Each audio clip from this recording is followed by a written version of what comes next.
Hi உறவுகளே! Already authentic content அத பத்தி ஒரு வீடியோ போட்டிருந்தோம். ஆனா, நம்ம கிளியரா எதுவுமே அப்லோட் பண்ணல. என்ன டீட்டெயில்ஸ்ன்னு சொல்லாம போட்டிருந்தோம்.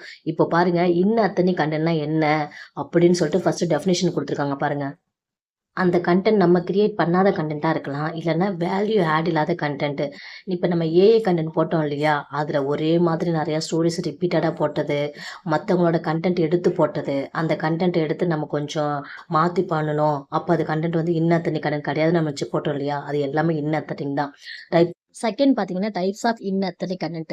அதுல ஒரு விஷயம் இருக்கு. என்னன்னாக்கா ரீயூஸ்டு கன்டென்ட்.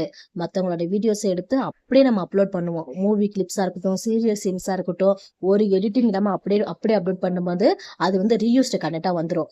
நீங்க என்ன பண்ணலாம், அந்த கிளிப்ஸை எடுத்து உங்களோட ஒரு விஷயமாவது ஒண்ணு இருக்கணும் இல்லையா? ஒண்ணு ஆடியோ இருக்கணும், ஒண்ணு வீடியோ இருக்கணும். நீங்க வீடியோ எடுத்திருக்கீங்கனாக்க ஆடியோவை உங்களோட ஆடியோவை கிரியேட் பண்ணுங்க. அந்த ஸ்டோரி நீங்க சொல்ற மாதிரி இருக்கலாம். அதுதான் reused content. Second, completion videos, TikTok reels எல்லாத்தையும் மிக்ஸ் பண்ணி அப்லோட் பண்றது.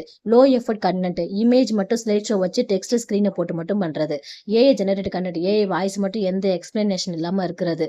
டியூப்ளிகேட் கண்டென்ட்னாக்க ஒரு வீடியோ ரிப்பீட்டடா அப்லோட் பண்றது. இதெல்லாம் ஒரே கண்டென்ட்டை மல்டிபிள் சேனல் அப்லோட் பண்றது தான் டியூப்ளிகேட் கண்டென்ட் சொல்றாங்க. இதெல்லாம் நமக்கு மானிட்டேஷன் ரிஜெக்ட் ஆகின விஷயம். இப்ப யூடியூப் மானிட்டேஷன் ரிஜெக்ட்டுக்கு ரீசன் என்னன்னு பாருங்க. சேனல்ல ஒரிஜினாலிட்டி எதுவுமே இல்லாம இருக்கிறது, சேம் டெம்ப்ளேட் வீடியோஸ் யூஸ் பண்றது, வாய்ஸ் அண்ட் ஃபேஸ் பிரசன்ஸ் இல்ல, ஆடியன்ஸுக்கு வேல்யூ இல்ல, அதனாலதான் ரீயூஸ்டு கண்டென்ட் ரிஜெக்ட் ஆகுது. இப்ப நம்ம ரீசெண்டா ஏஐ சேனல் வச்சிருந்த முக்கால்வாசி பேருக்கு இத மாதிரி அனுச்சு. ஏன்னாக்க நம்ம என்ன பண்ணிருப்போம்னா, ஒருத்தவங்க ஸ்டோரி நல்லா இருக்குன்னா அவங்க ஸ்டோரியை காப்பி பண்ணி நம்ம அதுல வேற கேரக்டர்ஸ் மட்டும் சேஞ்ச் பண்ணி போட்டிருப்போம் இல்லையா? அது மாதிரி போடும்போது அதெல்லாம் ரிப்பீட்டட் கண்டென்ட்டா வந்துருச்சு. அதனால ரிப்பீட்டேட்டிவ் கண்டென்ட் சொல்லி நமக்கு இன்ஆத்தென்டிக் கண்டென்ட் சொல்லி நமக்கு மானிட்டேஷன் எலிஜிபிள் இல்லாம போனுச்சு. எப்படி நம்ம சேஃபா இருக்கலாம்னு பாருங்க. வாய்ஸ் ஓவர் ஆட் பண்ணுங்க. ஒரு ஸ்டோரி எடுக்கிறீங்கனாக்கா அந்த ஸ்டோரிக்கு உங்களோட வாய்ஸ் இருக்கணும். சின்ன சின்ன கிளிப் நீங்க எடுக்கும்போது அதுல உங்களோட வாய்ஸ் ஓவர் ஆட் பண்ணுங்க. என்னால ஃபேஸ் காட்ட முடியாது, என்னால என்னோட ஓன் கண்டென்ட்லாம் எதுவும் போட முடியாது, ஆனா எனக்கு யூடியூப் சேனல் ஆரம்பிக்க ஆசையா இருக்கு அப்படின்னா இன்னொரு கண்டென்ட் நீங்க எடுத்தீங்கன்னாக்க உங்களோட வாய்ஸ் அதுல இருக்கணும். அதுல உங்களோட வாய்ஸ் தான் தெரியணும். அத மாதிரி நீங்க ஓன் கண்டென்ட் அதை கிரியேட் பண்ணி கொடுங்க. Second, third, transform content before after explanation. ஒரு வீடியோ எடுக்கிறீங்கன்னா அதுக்கு ரிவ்யூ கொடுக்கலாம். இல்ல மூவினாக்க ரிவ்யூ கொடுக்கலாம். இல்ல அந்த கண்டென்ட் எடுத்து நீங்க ரியாக்ஷன் கொடுக்கலாம். இல்ல அதுக்கு நீங்க கமெண்ட் ஏதாவது கொடுக்கறதா இருந்தாலும் நீங்க கமெண்ட் கொடுக்கலாம். பாருங்க இந்த வீடியோ எப்படி இருக்குன்னு பாருங்க அப்படின்னு சொல்லிட்டு எதை வேணாலும் நீங்க பேசலாம். இதெல்லாம் உங்களுக்கு ரீயூஸ்டு கண்டென்ட்டா வராது. என்னன்னா உங்களோட ஒரு விஷயமாவது அந்த யூடியூப் சேனல் நீங்க பண்ணும்போது அதுல இருக்கணும். அதுதான் இந்த தேர்டு.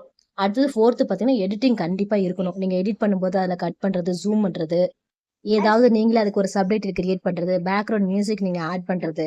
அதுக்கு பேக்ரவுண்ட் மியூசிக் பாத்தீங்கன்னாக்கா காப்பிரைட் வராம ஆட் பண்றது. அடுத்த விஷயம் என்னன்னாக்க நீங்க பேக்ரவுண்ட் மியூசிக் எப்ப கொடுத்தாலும் வால்யூம் கொஞ்சம் கம்மி பண்ணி ரொம்ப உங்க வாய்ஸ் அதிகமா இருக்க மாதிரி கொடுங்க. லாஸ்ட் ஒன்னு, ஃபிஃப்த், ஸ்கிரிப்ட் எழுதுங்க. ரேண்டமா அப்லோட் பண்ணாதீங்க. ப்ராப்பர் பிளான் பண்ணுங்க. எக்ஸாம்பிள் கிளியர் அண்டர்ஸ்டாண்டிங்கா இருக்கணும். ஓகேவா? யூடியூப்ல சக்சஸ் ஆகுனா காப்பி பண்ணாதீங்க, கிரியேட் பண்ணுங்க. ஒரிஜினல் கண்டென்ட் தான் ஃபியூச்சர்.